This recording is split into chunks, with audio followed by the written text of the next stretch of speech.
Hello friends, science क्लासेसमध्ये मी सुप्रिया बोरगुडे तुमचं स्वागत करत आहे. हा व्हिडिओ सुरू होण्याआधी तुम्हाला एक रिक्वेस्ट आहे. हा व्हिडिओ बघण्याच्या आधी एक वही आणि पेन जवळ घेऊन बसा. मी बोलत असताना तुम्हाला महत्त्वाचे वाटतील ते सर्व मुद्दे वहीत बोलत असतानाच लिहून घ्या. स्क्रीनवर येणारे मुद्दे हे शॉर्टलिस्टेड किंवा शॉर्ट केलेले असतात, त्यामुळे व्हिडिओ पॉज करून ते लिहून घ्या. जे पाठ करायचं असेल ते मी तुम्हाला वेळोवेळी सांगत राहील. ते नंतर व्हिडिओ संपला की वेळ मिळाल्यावर पाठ करा. पुढचा व्हिडिओ यायच्या आधी मागचे प्रश्न पाठ ठेवा. Thank you. Science and technology part फर्स्टमधला आपण चॅप्टर फर्स्ट ग्रॅव्हिटेशन बघतोय. आता आपण पेज नंबर 2 सुरू करत आहोत. यामध्ये आहे इंट्रोडक्शन टू सायंटिस्ट. आता इंट्रोडक्शन टू सायंटिस्ट हा महत्त्वाचा टॉपिक आहे. या टॉपिकवर कदाचित ऑब्जेक्टिव्ह प्रश्न येऊ शकतात, 1 मार्काचे, फिल इन द ब्लँक्ससारखे किंवा आन्सर इन 1 सेंटेन्ससारखे. त्यामुळे हे प्रश्न आपल्याला हा टॉपिक महत्त्वाचा आहे आणि त्याच्यामुळे तुम्ही हा व्यवस्थित लिहून लक्षात ठेवायचा आहे. तर gravitation was discovered by sir Isaac Newton. Isaac Newton यांनी ग्रॅव्हिटेशनचा शोध लावलेला आहे. He was born in England. He was one of the great scientist of recent times. म्हणजे ते त्या किंवा सध्याच्या काळातसुद्धा he was the most influential scientist of all time. पूर्ण काळामध्ये सगळ्यात प्रभावशाली सायंटिस्टमध्ये यांचं नाव घेतलं जातं. हे तर आता हे आयझॅक न्यूटन आहे. आपण यांना बऱ्याच वेळेस फोटो बघितला आहे. तर यांचा जन्म 1642 आणि मृत्यू 1727 साली झालेला आहे. इंग्लंडमध्ये यांचा जन्म झालेला आहे. तर Newton did outstanding work in many fields including light, heat, sound and mathematics. Newton यांनी लाईट, हीट, साऊंड आणि मॅथमॅटिक्स यांच्यामध्ये अत्यंत आउटस्टँडिंग म्हणजे खूपच भरीव कामगिरी केली आहे. He invented a new branch of mathematics called calculus. त्यांनी मॅथमॅटिक्स किंवा गणिताची कॅल्क्युलस नावाची एक नवीन शाखा शोधली आहे. ही शाखा कंटिन्युअस चेंजेसचा म्हणजे बदलांचा अभ्यास करते किंवा काही विशिष्ट अशा व्हॅल्यूजचा करते. हे तुम्हाला कदाचित 11वीला असेल. तर कॅल्क्युलस जे आहे it has wide ranging application in physics, mathematics, even biology, engineering and so many fields. याच्यामध्ये कॅल्क्युलसचे फार महत्त्वाचे उपयोग आहे.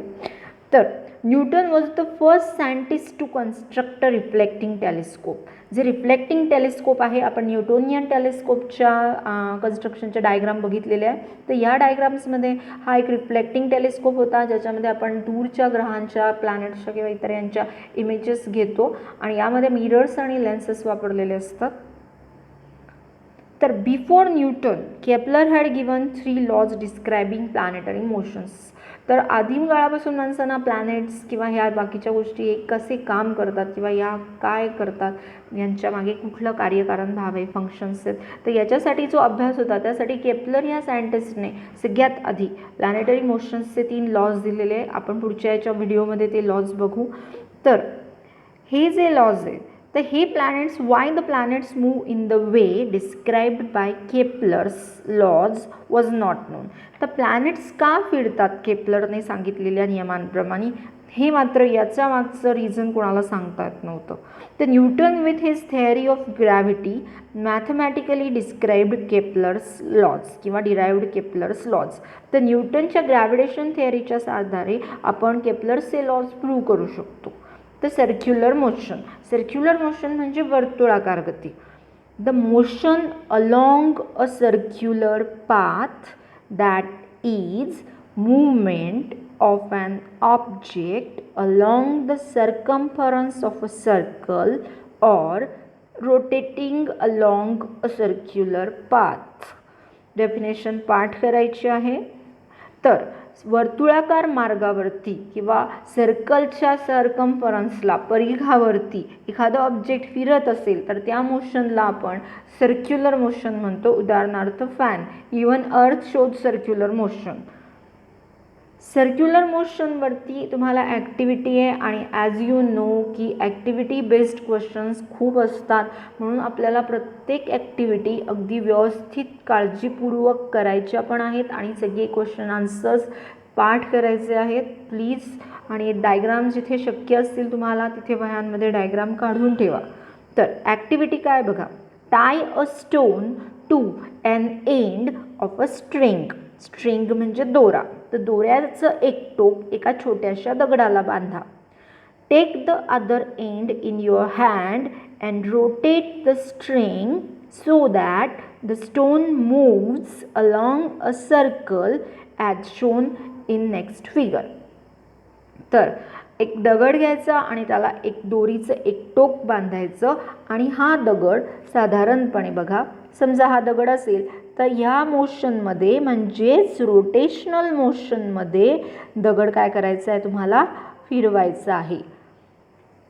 तर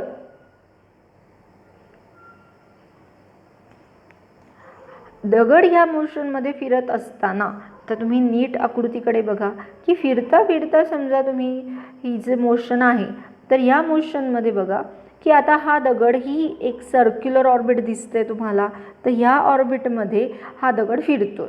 आता अचानक समजा आपण जर दोरा सोडला तर काय होईल, तर त्याच्या आधी नीट बघा की तुम्हाला हा ॲरो दिसतोय. तर हा दगड आपण आपल्या दिशेने खेचत असतो, म्हणजेच आपण ह्या दगडावरती आतल्या दिशेने टुवर्ड्स द सेंटर एक फोर्स क्रिएट एक्झर्ट करत असतो. आता जर आपण अचानकपणे दोरा सोडला किंवा दोरा तुटला तर हा दगड कुठे जाईल, अशा दिशेने फिरत असतो. त्यामुळे नीट बघा, आधी क्लिअर करा की वर्तुळाकार गतीमध्ये जेव्हा एखादी वस्तू रोटेशनल किंवा सर्क्युलर मोशन दाखवते तेव्हा कंटिन्युअस तिची दिशा बदलत असते. प्रत्येक पॉईंटला दिशा बदलते आणि दिशा किंवा वेलॉसिटी, स्पीड, डायरेक्शन बदलतात. डायरेक्शन चेंज झाल्यामुळे त्यांच्या वेलॉसिटी किंवा स्पीड चेंज होतात.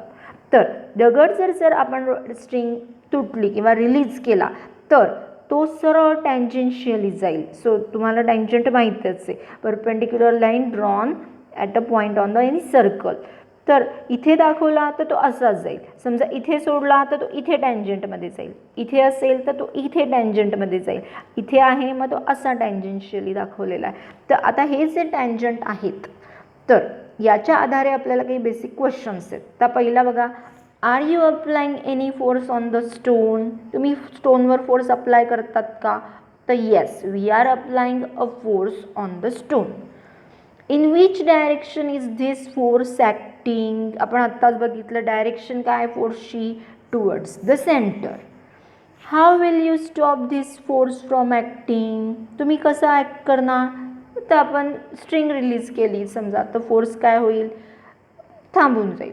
What will be the effect on the stone. स्टोनचं काय होईल मग, the stone will move tangentially at the point.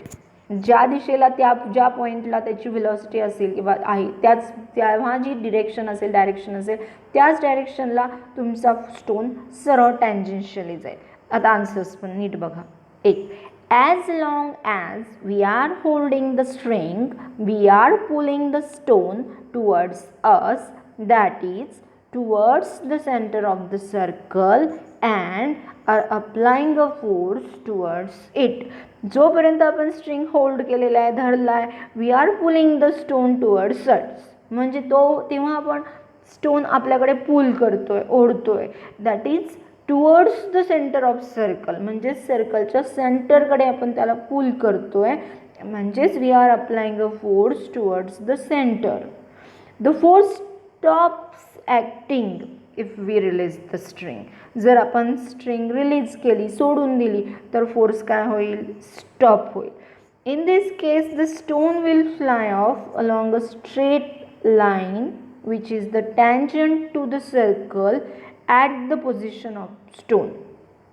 त्या ज्या पोझिशनला स्टोन असेल त्याच पोझिशनने तो सरळ निघून जाईल आणि त्याच्यामुळे लक्षात घ्या तो पॉईंटला जेव्हा जो सर्कलला टँजेन्शियल असेल त्या पॉईंटला. आणि नेक्स्ट इज रिझन असे, ॲक्च्युली पहिल्या क्वेश्चनचं फक्त येस आन्सर असेल आणि हे सगळे सलग क्वेश्चन आहे, because that is the direction of its velocity at that time. आणि का तो तसा सरळच जाईल, का तिरपा जाणार नाही, त्याच पॉईंटला सरळ का जाईल, because at that point it is the direction of velocity. त्या पॉईंटला वेलॉसिटीची दिशा असेल ती सरळ असेल आणि म्हणून तो सरळच जाईल. म्हणजे कल्पना करा की अचानक पृथ्वीने जे चंद्राला ओढून धरलेलं आहे, आता चंद्र पण रोटेशन मोशन किंवा सर्क्युलर मोशन आहे बघा, दाखवतोय तो पृथ्वीभोवती रोटेशन म्हणजे रिव्होल्युशन करतोय आणि रिव्होल्युशन करत असताना पृथ्वी त्याला स्वतःच्या सेंटरकडे अट्रॅक्ट करते.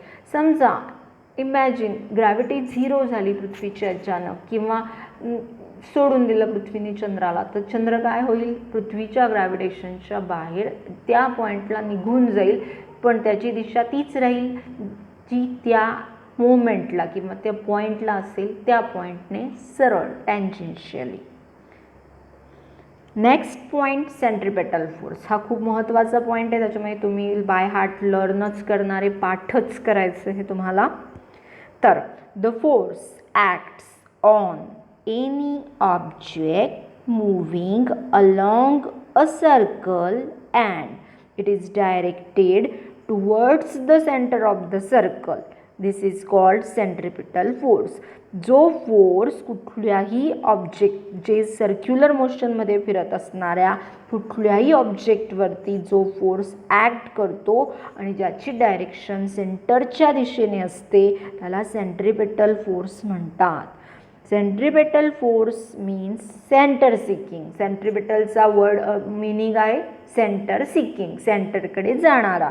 That is the object tries to go towards the centre of the circle because of this force. म्हणजेच त्या फोर्समुळे वस्तू सेंटरकडे आकर्षित होऊन आणि म्हणूनच त्याच्याभोवती फिरत राहते. म्हणजे सूर्य सेंट्रिपेटल फोर्स असल्यामुळे पृथ्वी सूर्याभोवती फिरत राहते. The force of attraction in the universe. म्हणजे आता हेच सगळे टॉपिक आपण युनिवर्सला अप्लाय होतात का ते बघू. The moon is the natural satellite of the earth, goes round it in a definite orbit. एका निश्चित ऑर्बिटमध्ये, कक्षेमध्ये चंद्र जो पृथ्वीचा नॅचरल उपग्रह किंवा सॅटेलाइट आहे तो कंटिन्युअसली पृथ्वीला चक्कर मारत असतो. म्हणजेच पृथ्वीभोवती एका डेफिनाइट ऑर्बिटमध्ये रिव्होल्युशन करत असतो. The direction of motion of the moon as well as its speed constantly changes during this motion. Circular मोशनमध्ये प्रत्येक पॉईंटला वस्तूचा स्पीड आणि त्याची दिशा म्हणजेच डायरेक्शन बदलत असते, हे लक्षात घ्या. त्याच्यामुळे सर्क्युलर मोशनमध्ये वस्तू ॲक्सलरेटेड असते. असं झालं नाही तर ती वस्तू केंद्राकडे उडून केंद्रात पडून जाईल, म्हणजे ती सेंटरमध्येच निघून जाईल कायमची. मग आता do you think some force is constantly acting on the moon. आता हे सगळे प्रश्न पुस्तकात आहे. हे छोटा पेज होतं किंवा छोटा टॉपिक होता, त्याच्यामुळे हे प्रश्न पण क्लिअर करा. मग do you think some force is constantly acting on the moon. Yes, there is, I think that some force is acting. What must be the direction of this force. मग आता तुम्ही सांगू शकतात की तो जर फिरतोय सर्क्युलर मोशनमध्ये तर direction must be towards the centre. म्हणजेच तो पृथ्वीला सेंटर असल्यामुळे पृथ्वीच्या दिशेने तो फोर्स ॲक्ट करतोय. How would its motion have been if no such force acted on it. जर फोर्सच नाही राहिला तर द मून गोज टँजेन्शियली. मग तो सरळ ज्या पॉईंटला थांबेल त्या पॉईंटपासून सरळ टँजेन्शियली, जे सर्कलला टँजंट आहे तो सरळ पुढे निघून जाईल आणि एनिवेअर कुठे पण जाऊ शकतो. मग तो do the other planets in the solar system revolve around the sun in a similar fashion. मग उरलेले सगळे जे काय प्लॅनेट्स आहेत ते पण असेच फिरतात का. येस, ते पण असेच फिरतात. सन हा सेंटर आहे आणि ते सगळे सर्क्युलर मोशन दाखवतात. परत पुढच्या याच्यात बघू, पण ते सर्क्युलर ऑर्बिट सर्क्युलर नसतं त्यांचं, हे लक्षात ठेवा. Is similar force acting on them. Yes, similar centripetal force acts on them.